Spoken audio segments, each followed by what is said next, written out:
Be really informed. Like the surgeon that you go to needs, you need to make sure that they're giving you all the options and that they're informing you about kind of the procedures as a whole, and also look at your life trajectory. So where you are in your life and what your visual outcomes are, because it's a visual journey throughout life. I know that sounds ridiculous, but we don't want to just fix the problem now. We want to make you future proof for 10 or 20 years. So it's about kind of going on that journey together. And I think that if you have an open mind and you're willing to kind of learn about new procedures, so even if you have your heart set on one procedure, but we recommend another, it's because it's usually in your best interest. We're not trying to not recommend something that you might have already had your heart set on. So I think open mind, remember that it's a lifelong visual journey that we're taking you on, and we're trying to give you something that will future proof you for then. Most of us will develop cataracts eventually. Cataracts are formed when the natural lens inside the front of our eye becomes cloudy, and cataracts are treated by removing that lens and replacing it with an artificial one. So if you're considering eye surgery to be able to see clearly without glasses, a reasonable question to ask is, why not just replace the lens now? Why would someone choose an implantable collamer lens, an ICL, instead of just going straight to a lens replacement? That's what I want to unpack today.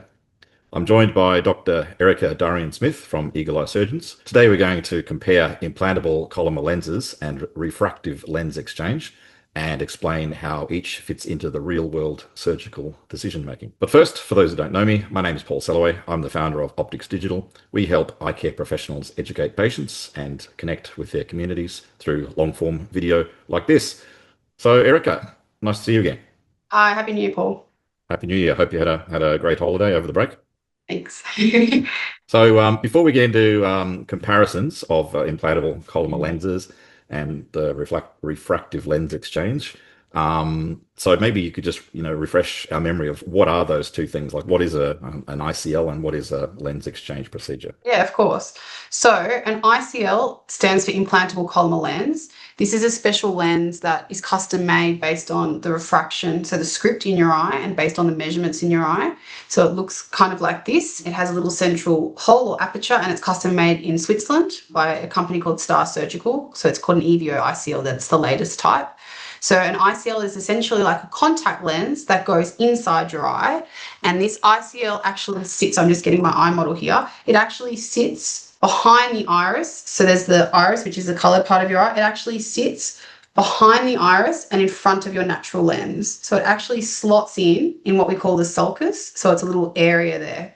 So it's done in a hospital, in an accredited hospital. So not in our practice, it's done in a day procedure unit, and it's done under anesthesia. So lots of people ask me that.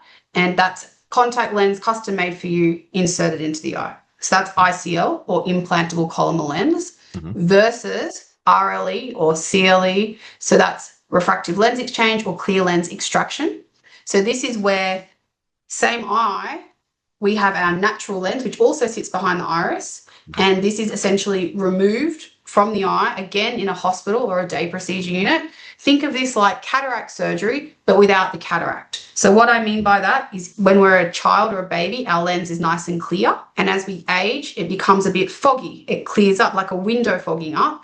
That's a cataract. And there's lots of reasons why you can get cataract. Before that process happens, whilst the lens is still very, very clear, but you may have lost your ability to see up close because of presbyopia, or you may have developed a refractive error like myopia or short-sightedness or hyperopia or long-sightedness, then we can remove your natural lens and replace it with an injectable artificial lens. So again, like cataract surgery without the cataract. And as we've discussed before, there's many different lenses that we can inject into the eye, so that they're called intraocular lenses because they're inside the eye. So usually when we're doing this kind of surgery, we're using multifocal intraocular lenses, which can be broken up into trifocal, it's intermediate and near, and extended depth of focus. So they're the two kind of categories under the kind of bigger heading of multifocal lenses. So that's what we're talking about with RLE. So you've got ICL, contact lens implanted into the eye, RLE, cataract surgery without the cataract, where our natural lens is removed and an artificial multifocal intraocular implant is injected into the eye. Okay, Yeah. so it is. So that brings me to my main question, I guess, here, which is, if if most of us end up getting cataracts eventually Yes. anyway, Yes. why would we go with the implantable collamer lens, the implantable contact lens, if you want to think of it Yeah. that way? Why would we do Yeah. that instead of just going straight to replacing the lens, which we're probably going to need to do at some point anyway? Yeah. So that's a really good question. And it all comes down to presbyopia and the ability of our lens to accommodate. So basically, when we're young, we're still talking about young people anyway, but when we're really young, so when we're in our 20s to 40, 45, before we've lost the ability to see up close, our lens isn't able to naturally accommodate. So we're able to naturally see up close. And we want to preserve that, okay? Because that's actually a really cool function of the natural lens. So to preserve that, we want to put in something that's reversible. And the implantable collamer lens is basically just correcting the refractive error. We can still see up close. So even if we correct a -6 script, we haven't got presbyopia yet, so we can still accommodate to see up close. And we don't want to lose that natural ability by removing the lens from the eye. We only want to remove the lens from the eye when we become presbyopic, so we lose the ability to see up close, or when we develop a cataract, because it's very hard to replace. There's no technology that can really replace natural accommodation of our lens. Doesn't matter how good our multifocal lenses are on the market, and I can tell you they're pretty impressive. It's still not the same as the natural ability of the lens to accommodate. That makes sense. So really, your ICLs, you're looking at 45 and under, and your RLE, you're looking at 45 and over. If you're going to use a rough age category to break it up. Now, there's obviously nothing's black and white in medicine. 45 is a very kind of arbitrary number. But usually for my RLEs, actually, they're generally 50 and over, and my ICLs are generally 45 and under, and the 45 to 50 is a grey area. And that's where we might be doing presbeyond or other kinds of things, which is a laser treatment. So, yeah, that's kind of, if that makes sense, that's why we break it into these different groups. Okay. So is it purely just an age thing that would help you determine which of those two options is better for someone? Well, no, it's also looking at the accommodative amplitude, so how much accommodation is left in that individual. So I might be 45 and have become fully presbyopic and have completely lost my accommodation. There might be someone who's 50 who still might be able to accommodate. So that's why I'm saying the age is very arbitrary. We actually do a really thorough assessment at our clinic. We measure the accommodative amplitude. We measure how much accommodation remains. We measure the near vision unaided, and we make an assessment based on all these things, whether you would be a better candidate for ICL or RLE. Do lifestyle factors come into consideration as well? Like if somebody does a lot of driving, maybe at nighttime, would that be something that you also take into? Not so much. I mean, basically, when we can keep our natural lens and put in a reversible collamer lens, we will do that. But it makes no sense to do that for someone who already has a cataract, so their lens is clouded up, or for someone who, you can even do it for someone who has become presbyopic, and you can do a monovision setup with the ICLs. So you aim one eye for near and one eye for distance, because that will combat some of that near vision. There is also an ICL on the market called the ICL Viva, which is actually an extended depth of focus ICL. The only issue with it is that it doesn't correct astigmatism at this stage. So there's not that many people that are candidates for just the non-toric version of the ICL Viva, because most patients have some degree of astigmatism. If you look at our RLE or our cataract lens data, most of my patients get a toric lens. So it just is a bit limited at this stage, but I'm sure that will change in the future, and that will open up another category there. And then you'll have kind of a bit more of a range for the ICL in that kind of middle age group, that pre and post presbyopic age group. But at the moment, generally, I'm using ICLs more in my pre-presbyopic patients and RLE more in my post-presbyopic patients. And actually in that grey area, Presbeyond is a really good tool. Right. Okay. So, so with the lens exchange, would you say that nearly all of those lens exchanges that you do include some kind of like multifocal absolutely. capability? Yeah, because we want to correct for all distances, so distance, computer, and reading. One issue with multifocal lenses traditionally is that you can get some glare and halos at night. So it's like an aura around lights at night, or artificial lights. Some people mention it going through the tunnel, the cross-city tunnel, things like that. I find with the later technology, there are certain lenses on the market that have greatly reduced glare and halo. So like the Galaxy from Rayner is a lens that really does have reduced dysphotopsia. I find the Odyssey from J&J has very limited dysphotopsia, we sometimes do a mix and match approach as well to try and limit the glare and halos. And I talk about that with my patients in depth at our consultation. But I find that generally with the quality of the lenses and with neuroadaptation and with the right lens selection, so selecting the lenses appropriately for patients based on different parameters, that's really not a major issue for most patients. And ICL has its own kind of quirks. So in the immediate post-operative phase, post the implantable collamer lens, patients sometimes report a little bit of glare around lights in a circular distribution, and that's actually relating to the central aperture of the lens. So they're actually seeing that central hole project onto lights. Again, after a few weeks, this dissipates or it completely resolves. So it's really not a long-term problem for most patients, but it's something I warn my patients about. So you can see that they all have kind of their own quirks. They all have things that you need to consent patients for. I make it really clear that the ICL is reversible.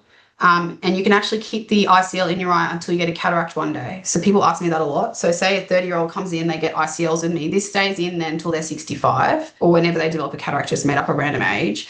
And all the measurements we do for cataract surgery aren't implicated or aren't affected by that ICL being in the eye. So that's really handy to know because you don't have to go back, remove it, then do the measurements, then have cataract surgery. This is just taken out the same day that the cataract's done. We've already done our lens calculations because this doesn't impact on them.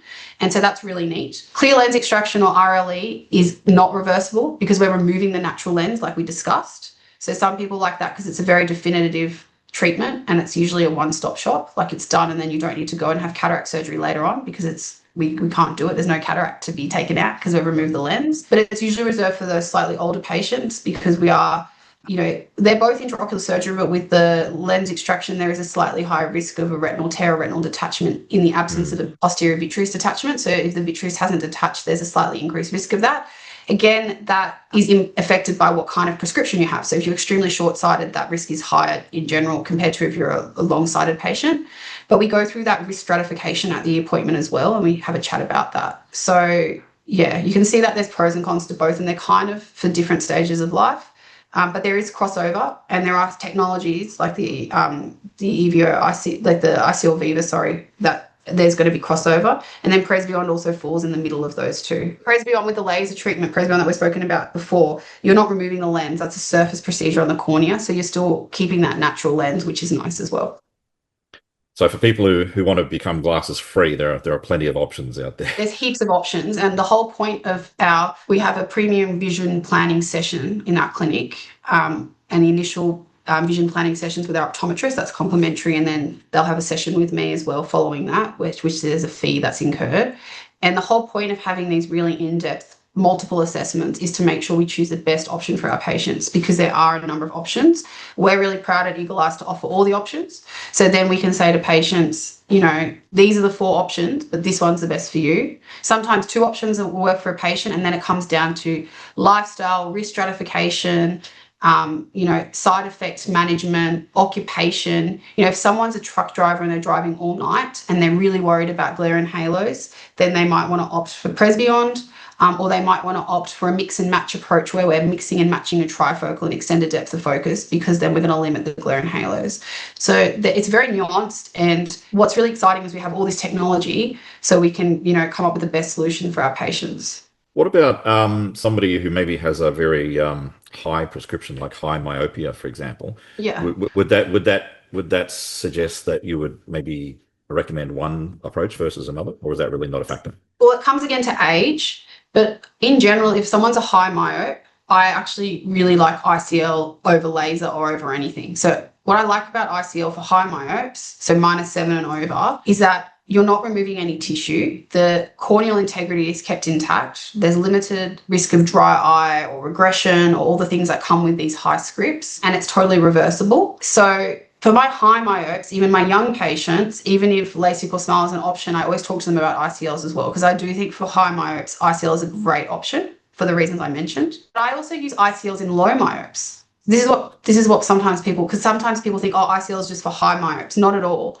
I put ICLs in people with -2 scripts because they're not suitable for laser. Like they might have, formfluous keratoconus. So we've spoken about this before, but it's where the cornea looks like it's a bit unstable, and if we do laser, we might destabilize it and cause long-term vision issues. So I have plenty of keratoconic and formfluous keratoconic patients who clearly aren't candidates for laser, but I've put ICLs in. So ICL is actually a really nice diagnostic tool or a therapeutic tool now that we can treat a number of different conditions. Again, ruling in patients that couldn't have visual correction if they're their corneas are too thin or they're borderline for laser. So anyone who's maybe like a chronic keratoconus sufferer and they're a bit tired of scleral lenses, for example, then an ICL might be a really good option. Yeah, it could be an option. There's also other treatments for keratoconus on the market now as well. Like we've got cares and other things. The key for patients that want ICLs for keratoconic is they have to be able to refract down. So we have to be able to correct their prescription to a very reasonable visual acuity to get a good outcome from the ICL. But yes, that could be an option for someone in that situation. What about somebody who has astigmatism? So are both options still on the table? Yeah, so as I was saying, so the ICL and the RLE treat a huge range of astigmatism. I think the ICL is up to 6 diopters of astigmatism, and the RLE, it's even higher. And you can get custom-made intraocular lenses as well for really high astigmatism. So astigmatism is not an issue. The only one currently is the ICL Viva that doesn't have the toric version. But otherwise, astigmatism is not an issue across the board. And Presbyond is also the same. It treats really high levels of astigmatism. So my understanding from talking to you in the past is that ICL surgery is actually like on a real growth trend around the world right now. So there seems to be more and more patients, opting for ICL implants. It's really, really popular in Korea and China and lots of the Asian countries where there's a myopia pandemic. Like myopia has become a real issue and there's really high myopes. And I've mentioned why for high myopes, ICL is a really good option. I think people like it because it's reversible. It's done in a theatre setting, so they're asleep during the surgery or are sedated during the surgery. I think it's just a good adjunct alongside laser. So I don't think one replaces the other in my books. I think you just have to work out which one is more appropriate for your individual patient. Sometimes patients can have both and it then becomes up to them to kind of look at the risk profile. So it could be argued that because ICL is intraocular surgery going inside the eye, the risk profile could be slightly higher than, say, a laser procedure where it's on the surface of the eye. So I think you just have to weigh up the risks. So I go through those in detail at our consult. But I don't think one replaces the other. And there's some patients that will be a good candidate for LASIK and a good candidate for ICL. And then really it comes down to what the patient's comfortable with after we go through the different risks. So because ICL is intraocular surgery, the risks of really severe complications, which are exceptionally rare, may be slightly higher than, say, a surface procedure like LASIK. But overall, I would say for both procedures, the overall risk of major complications is exceptionally low. And we go through this in detail at our consultation, and we also have a consent form for both procedures that's very thorough, and it goes through all the different aspects of the kind of the risk-benefit profile. So when you're going through that consultation with patients, are there any common misunderstandings that patients have about these procedures when you're talking to them? Are there any sort of common questions? Not really. I think lots of people don't know about ICL.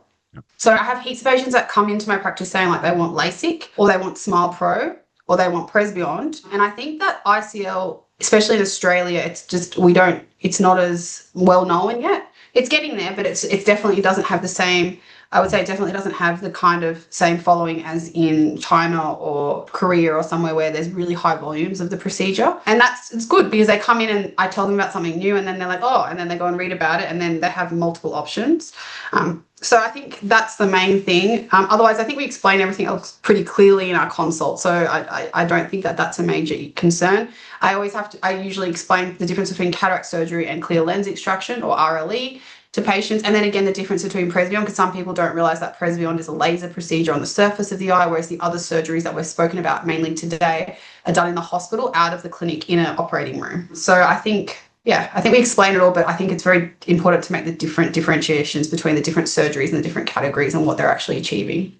But they're all really good surgeries. I think that's the point. Like, there's not one that stands out. I think that they're all good as long as you choose them for the right patient. And that's our job. Like, we make sure that we're saying, Paul, you're actually good for RLE and ICL is not good for you and whatever. Well, so Erica, this has been a really useful clarification, and particularly the idea that ICL and refractive lens exchange, they aren't competing procedures, but they're options that might suit different people depending on different factors, their stages in life and so on. Is there one thing that you want people to remember from this video about, or is there anything that you'd want people to remember when they're weighing up ICL versus refractive? Oh, look, I think just be really informed. Like, the surgeon that you go to you need to make sure that they're giving you all the options and that they're informing you about kind of the procedures as a whole. and also look at your life trajectory. So where you are in your life and what your visual outcomes are, because it's a visual journey throughout life. I know that sounds ridiculous, but we don't want to just fix the problem now. We want to make you future-proof for 10 or 20 years. So it's about kind of going on that journey together. And I think that if you have an open mind and you're willing to kind of learn about new procedures, so even if you have your heart set on one procedure, but we recommend another, it's because it's usually in your best interest. We're not trying to not recommend something that you might have already had your heart set on. So I think open mind, remember that it's a lifelong visual journey that we're taking you on, and we're trying to give you something that will future-proof you for then. And don't rub your eyes, because we don't want Kara to go, which is a bit off topic, but I always add in don't rub your eyes wherever I go. So that's the third point. Yeah. It's a bad habit to get out of, for sure. Yeah. So where can people go if they'd like a proper assessment or discussion about which option suits their eyes at the Eagle Eye Surgeons? So we have 2 clinics, one in Mossman, where our lasers are based, and we also have one in Penrith. We do complimentary premium vision planning sessions with our optometrist initially, and then if you're a candidate, there's a number of different refractive surgeons at the practice. So I'm one of them, and I'm one of the principal doctors, but we've got Dr. Mitchell Lee and Dr. Linda Zhang and Dr. Sadia Gulam. So we've got a number of different refractive surgeons that you can see. And then, as I said, after the initial assessment, we'll choose the procedure that's best suited to you, and then we go from there. And you can basically make a booking by either calling us. You can go on our website. We also have Instagram, Facebook, and LinkedIn and YouTube. So there's lots of different ways that you can get in touch with our clinic. But really, you can just pick up the phone and give us a call, and our friendly staff will help you out, and we'll be able to make a booking and give you our advice and go from there. And if you're watching this on YouTube, don't forget, it would really help us out if you subscribe to the Eagle Eye Surgeons YouTube channel, and follow along on social media to be alerted when there are more clear, practical discussions like this one about modern eye surgery. All right, well, thanks again, Erica, and thanks everyone for watching. See ya.